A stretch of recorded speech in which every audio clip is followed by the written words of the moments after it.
just basically take our line just through the center of all this data. Right? Something like this.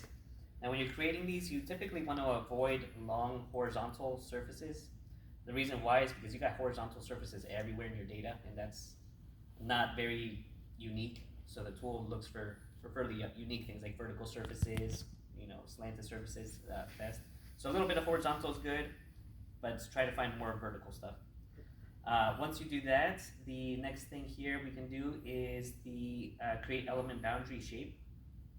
What this does is it tells the tool that I'm going to accept any amount of noise inside of that window. All right, so maybe something like that. And you want it to be thick enough to where it's encompassing your noise. That actually might be a little bit too big. Majority of it is probably within there.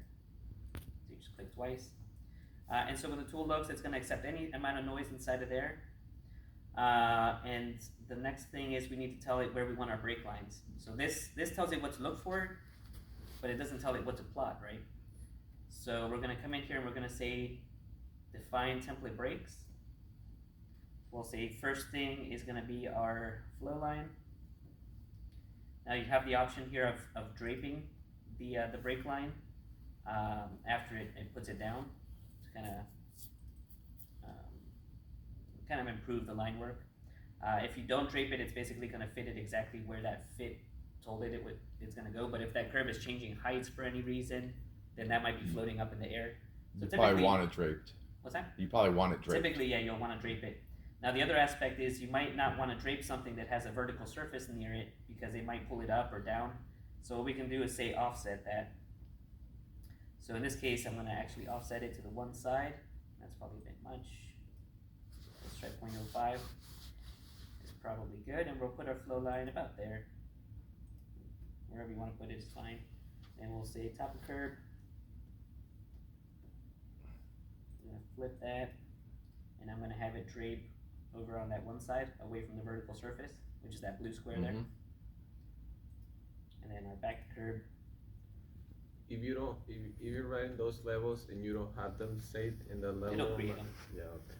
It'll create them with what, like with default colors? Yeah, it'll be all yellow, and it's better if you have them pre-made in there. But now the back curve, I like to keep the drape away and closer towards the top of curve, because a lot of times you can have grass and stuff in here. So I try to keep it offset over there towards the middle between the top and the back. So we're about there, and I can see that the back curve there from that little dip. The next part is we want to save this as a cell, so let's go ahead and open up our cell library. Right now I don't have one in there, so I'm going to just create a new one, and we'll just save it here, templates. Now to save a cell, do you guys know how to save cells? Nope. No? It's really easy. Once you have your stuff drawn, you're going to come up here and we'll say define cell origin. And at this point for this, you can just snap it anywhere on here, it doesn't matter where. And then we're going to select all of our stuff, all of the elements we've drawn. Right click over here and we're going to say new, and we'll say this is our curve. Okay, and that's all you have to do to create the templates. So now when we come in here and we're ready to use them, we'll say template by path.